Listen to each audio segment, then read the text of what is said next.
Bismillahirrahmanirrahim. Assalamualaikum warahmatullahi wabarakatuh dan salam sejahtera. Kita akan meneruskan perbincangan kita dalam sistem jana kuasa. Baik, jana kuasa yang berikutnya ialah jana kuasa ombak. Masih lagi dalam bab 3. Jana kuasa ombak ni termasuk di dalam jana kuasa tenaga lestari, ya. Baik, ombak adalah salah satu proses alam semula jadi. Sumber tenaga ombak di seluruh dunia dianggarkan lebih daripada 2 terawatt. Lokasi yang berpotensi untuk mendapatkan tenaga ombak adalah di pesisir pantai sepanjang pantai timur semenanjung Malaysia kerana tiupan angin yang kuat daripada Laut Cina Selatan. Sebagaimana yang kita tahu, di bahagian timur semenanjung Malaysia ni, iaitu daripada Kelantan, Terengganu, Pahang dan Johor, di sini ombak yang terhasil adalah sangat kuat. Jadi berbanding dengan di sebelah pantai barat, ya, di kawasan sebelah pantai timur ni ombaknya kuat kerana dapat tiupan angin yang kuat daripada Laut Cina Selatan. Jadi kawasan-kawasan yang ada ombak yang kuat ni di sepanjang pantai timur ni ada potensi untuk dibangunkan jana kuasa tenaga ombak, ya. Dianggarkan hanya 10% sehingga 15% sahaja tenaga ombak yang dapat digunakan secara maksimum melalui teknologi semasa. Stesen jana kuasa tenaga ombak juga berpotensi memberikan kesan negatif kepada alam sekitar seperti pencemaran bunyi. Walau bagaimanapun, ia masih dalam kajian disebabkan oleh kepelbagaian reka bentuk peranti menangkap tenaga ombak. Okey, untuk menangkap tenaga ombak ni ada beberapa jenis peranti yang boleh digunakan, ya. Teknologi tenaga ombak ini masih di peringkat awal kerana hanya beberapa negara yang menggunakan teknologi ini, antaranya di Brazil. Baik, seterusnya kita lihat rajah 3.12, iaitu penghasilan tenaga ombak. Kalau kita lihat dalam rajah ni terdapat 3 jenis penyerap tenaga ombak, ya. Okey, kalau kita lihat yang pertama ni. Okey, yang ini penyerap yang ni dia hampir sama dengan penyerap yang kedua ni. Penyerapnya sama. Cuma di bahagian bawah tu dia menggunakan yang ni dia menggunakan plat balas dan sauh. Di mana yang ni dia boleh bergerak. Dia boleh bergerak. Di mana dia hanya ikat menggunakan tali pada sauh. Sementara yang ini dia kekal. Dia menggunakan pemberat kekal. Untuk penyerap tenaga ombak dia sama. Cuma bahagian yang mengikat boya ni dia berbeza. Ada yang kekal, ada yang pakai sauh ni. Yang pakai sauh ni dia boleh bergerak sikit lah di sekitar kawasan tu, mengikut panjang tali sauh tu. Kemudian yang ketiga ni ialah penyerap linear. Tadi dia menggunakan boya, yang ini menggunakan penyerap linear, ya. Penyerap linear ni dia panjang. Dia panjang.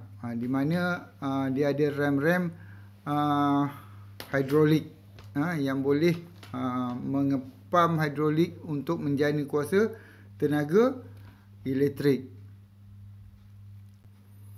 Terdapat pelbagai jenis peranti pengesan gelombang ombak yang lazimnya dikategorikan mengikut kaedah penghasilan tenaga elektrik daripada tenaga ombak. Boya atau penyerap ialah peranti yang digunakan untuk menangkap tenaga ombak.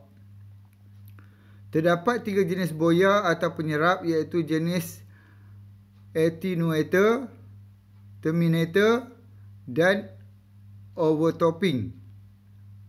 Attenuator ialah boya atau penyerap yang selari dengan arah perambatan gelombang. Penyerap gelombang ombak jenis terminator adalah berserenjang dengan arah perambatan ombak, manakala jenis ketiga iaitu overtopping mengikut kolom air berayun. Reka bentuk dan sistem stesen jana kuasa ombak pula terdiri daripada pelbagai sistem seperti rem hidrolik, pump hose, elastoma, pump ke pantai, turbin elektrik hidro, turbin udara dan penjana elektrik linear. Kemudian yang di sebelah ni, rajah 3.13 ni juga adalah stesen jana kuasa elektrik ombak. Yang ini dia di tepi pantai. Di tepi pantai. Di mana boya tadi disambungkan. Disambungkan dengan satu lengan yang membolehkan dia bergerak naik dan turun mengikut aliran ombak tu. Pada ketika itulah kuasa ombak tadi ditukarkan kepada tenaga elektrik dengan pergerakan tu, ya. Baik, seterusnya kita lihat gambar rajah blok. Gambar rajah blok. Baik, yang pertama ialah tenaga kinetik. Tenaga kinetik ini di mana? Berada dalam gerakan ombak air menggerakkan boya. Di mana air ombak tadi dia bergerak, dia menggerakkan boya, di situlah adanya tenaga kinetik. Yang kedua, tenaga mekanik, iaitu gerakan rak mekanikal mengepam udara. Yang ketiga, tenaga pneumatik, iaitu penghasilan udara bertekanan tinggi di dalam jana kuasa ombak ni. Kemudian tenaga mekanik aliran udara bertekanan tinggi memutarkan turbin. Baik, dalam jana kuasa ombak ni juga dia menggunakan turbin. Pergerakan udara di dalam sistem ni tadi akan memutarkan turbin. Kalau kita lihat balik pada rajah tadi,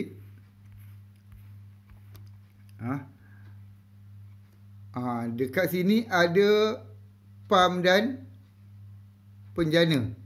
Dia ada pump dan penjana. Di sinilah wujudnya tenaga mekanikal, di mana aliran udara bertekanan tinggi memutarkan turbin. Ya.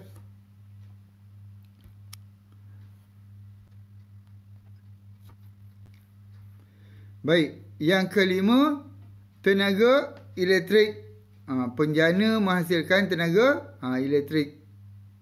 Dia masih menggunakan penjana, ya, untuk menghasilkan tenaga elektrik. Berbeza tadi kalau kita bandingkan dengan jana kuasa suria, dia tidak menggunakan turbin yang digandingkan dengan penjana. Sebaliknya suria, jana kuasa suria maksud saya, dia menukarkan tenaga cahaya kepada tenaga elektrik secara terus melalui tindak balas kimia. Kaedah penghasilan tenaga elektrik melalui tenaga ombak. Boya atau pelampung yang berfungsi sebagai penyerap ialah peranti yang digunakan untuk mengesan pergerakan ombak dan menangkap tenaga ombak. Pelbagai jenis peranti pengesan biasanya dikategorikan mengikut kaedah yang digunakan untuk menghasilkan tenaga elektrik daripada tenaga ombak. Gerakan boya yang disebabkan oleh tenaga kinetik yang terhasil daripada gerakan ombak air akan menyebabkan penghasilan tenaga mekanikal pada rak mekanikal. Gerakan pada rak mekanikal disambung pada penjana tenaga pneumatik yang menghasilkan tekanan udara tinggi.